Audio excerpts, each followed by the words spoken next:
A certain king had a beautiful garden, and in the garden stood a tree which bore golden apples. These apples were always counted, and about the time when they began to grow ripe, it was found that every night one of them was gone. The king became very angry at this, and ordered the gardener to keep watch all nights under the tree. The gardener set his eldest son to watch, but about 12 o'clock he fell asleep, and in the morning another of the apples was missing. Then the second son was ordered to watch, and at midnight he too fell asleep, and in the morning another apple was gone. Then the third son offered to keep watch, but the gardener at first would not let him, for fear some harm should come to him. However, at last he consented, and the young man laid himself under the tree to watch. As the clock struck 12, he heard a rustling noise in the air, and a bird came flying that was of pure gold, and as it was snapping at one of the apples with its beak, the gardener's son jumped up and shot an arrow at it. But the arrow did the bird no harm, only it dropped a golden feather from its tail, and then flew away. The golden feather was brought to the king in the morning, and all the council was called together. Everyone agreed that it was worth more than all the wealth of the kingdom. But the king said, "One feather is of no use to me. I must have the whole bird." Then the gardener's eldest son set out and thought to find the golden bird very easily. And when he had gone but a little way, he came to a wood, and by the side of the wood he saw a fox sitting. So he took his bow and made ready to shoot at it. Then the fox said, "Don't shoot me, for I will give you good counsel. I know what your business is, and that you want to find the golden bird.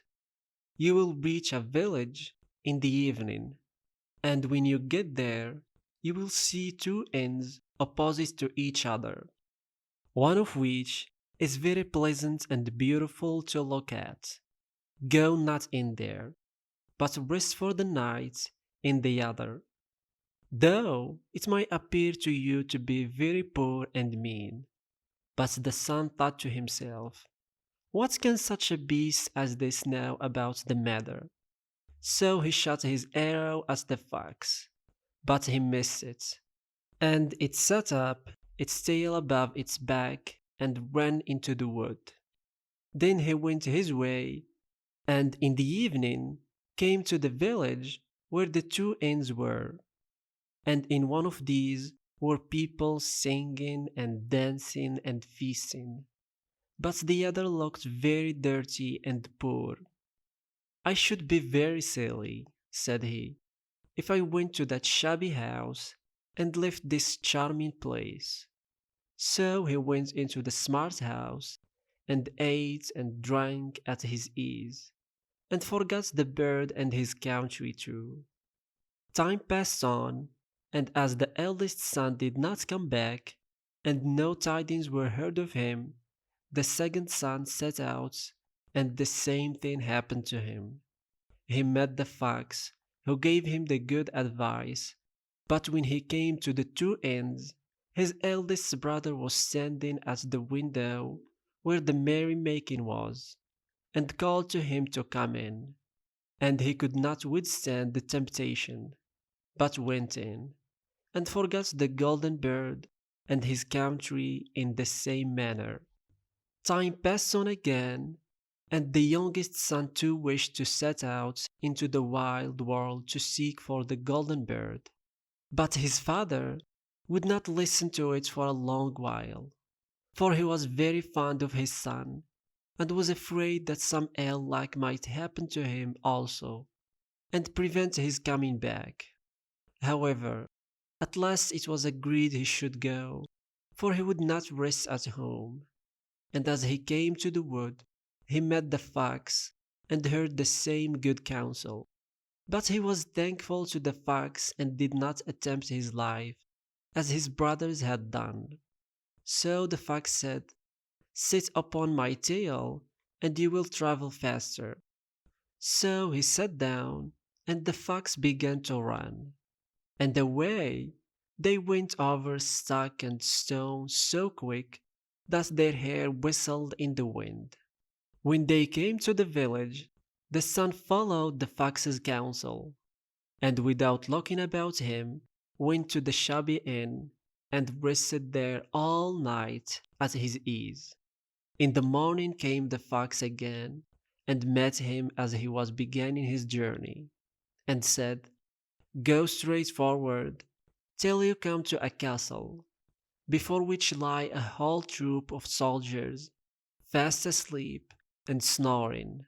Take no notice of them, but go into the castle and pass on and on till you come to a room where the golden bird sits in a wooden cage.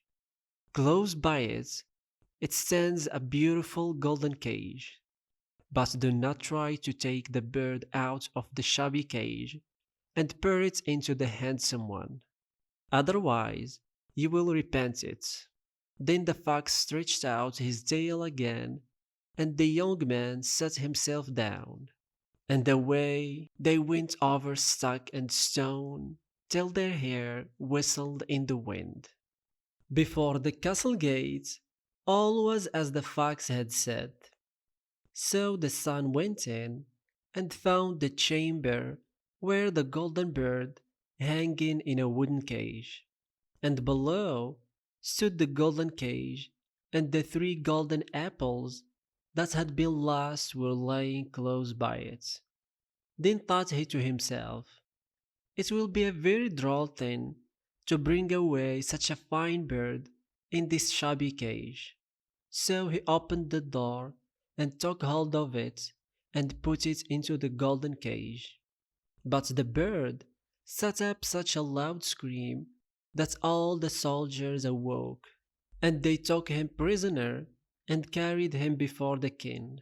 The next morning the court set to judge him, and when all was heard, it sentenced him to die, unless he should bring the king the golden horse which could run as swiftly as the wind. And if he did this, he was to have the golden bird given him for his own. So he set out once more on his journey, sighing and in great despair, when on a sudden his friend the fox met him, and said, "You see now what has happened on account of your not listening to my counsel. I will still, however, tell you how to find the golden horse, if you will do as I bid you. You must go straight on till you come to the castle where the horse stands in his stall. By his side will lie the groom fast asleep and snoring. Take away the horse quietly, but be sure to put the old leathern saddle upon him, and not the golden one that is close by it." Then the son sat down on the fox's tail, and away they went over stock and stone, till their hair whistled in the wind. All went right, and the groom lay snoring with his hand upon the golden saddle. But when the son looked at the horse, he thought it a great pity to put the leathern saddle upon it.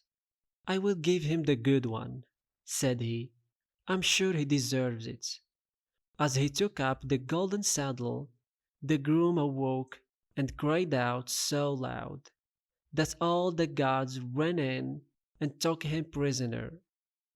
And in the morning he was again brought before the court to be judged, and was sentenced to die.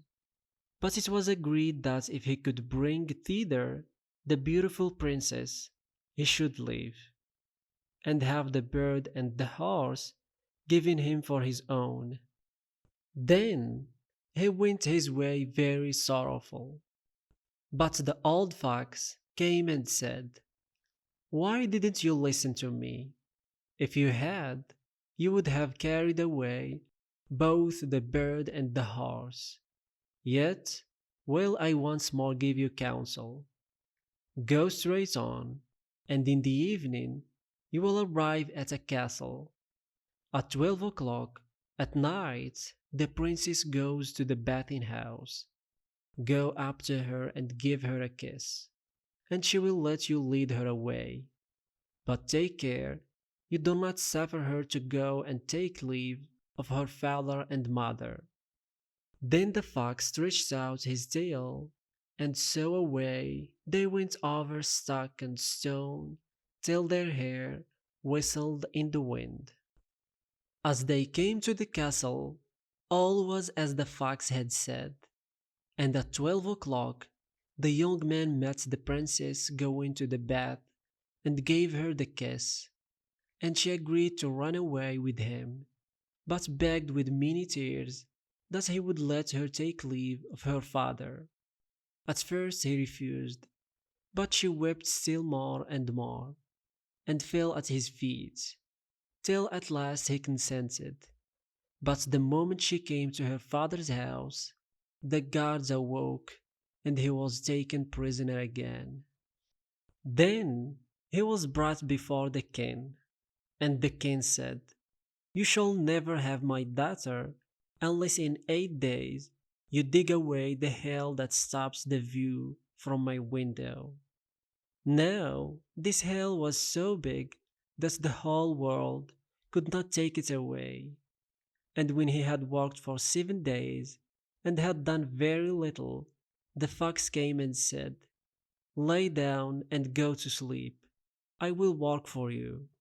And in the morning he awoke and the hill was gone. So he went merrily to the king and told him that now that it was removed, he must give him the princess. Then the king was obliged to keep his word, and away went the young man and the princess, and the fox came and said to him, "We will have all three, the princess, the horse, and the bird." "Ah," said the young man, "that would be a great thing, but how can you contrive it?" "If you will only listen," said the fox, "it can be done. When you come to the king, and he asks for the beautiful princess, you must say, 'Here she is.' Then he will be very joyful, and you will mount the golden horse that they are to give you, and put out your hand to take leave of them. But shake hands with the princess last. Then lift her quickly on to the horse behind you, clap your spurs to his side, and gallop away as fast as you can." All went right. Then the fox said, "When you come to the castle where the bird is, I will stay with the princess at the door, and you will ride in and speak to the king. And when he sees that is the right horse, he will bring out the bird. But you must sit still and say that you want to look at it, to see whether is it the true golden bird, and when you get it into your hand, ride away." This too happened as the fox said. They carried off the bird, the princess mounted again, and they rode on to a great wood. Then the fox came and said, "Pray kill me, and cut off my head and my feet." But the young man refused to do it. So the fox said, "I will at any rate give you good counsel. Be aware of two things: ransom no one from the gallows, and sit down by the side of no river." Then away he went. Well, thought the young man, it is no hard matter to keep that advice. He rode on with the princess till at last he came to the village where he had left his two brothers, and there he heard a great noise and uproar. And when he asks what was the matter, the people said, "Two men are going to be hanged." As he came nearer, he saw that the two men were his brothers, who had turned robbers. So he said, "Cannot they in any way be saved?" But the people said, "No, unless he would bestow all his money upon the rascals and buy their liberty." Then he did not stay to think about the matter, but paid what was asked, and his brothers were given up and went on with him towards their home. And as they came to the wood where the fox first met them, it was so cool and pleasant that the two brothers said, "Let us sit down by the side of the river and rest a while, to eat and drink." So he said yes, and forgot the fox's counsel, and sat down on the side of the river. And while he suspected nothing, they came behind and threw him down the bank, and took the princess, the horse, and the bird, and went home to the king their master, and said, "All this have we won by our labor." Then there was great rejoicing made. But the horse would not eat, the bird would not sing, and the princess wept. The youngest son fell to the bottom of the river's bed. Luckily, it was nearly dry, but his bones were almost broken, and the bank was so steep that he could find no way to get out. Then the old fox came once more and scolded him for not following his advice. Otherwise, no evil would have befallen him. "Yet," said he, "I cannot leave you here. So lay hold of my tail and hold fast." Then he pulled him out of the river and said to him, as he got upon the bank, "Your brothers have set watch to kill you if they find you in the kingdom." So he dressed himself as a poor man and came secretly to the king's court, and was scarcely within the doors when the horse began to eat, and the bird to sing, and the princess left off weeping. Then he went to the king and told him all his brothers' roguery, and they were seized and punished. And he had the princess given to him again. And after the king's death, he was heir to his kingdom. A long while after, he went to walk one day in the wood, and the old fox met him, and besought him with tears in his eyes to kill him, and cut off his head and feet, and at last he did so, and in a moment the fox was changed into a man, and turned out to be the brother of the princess, who had been lost a great many years.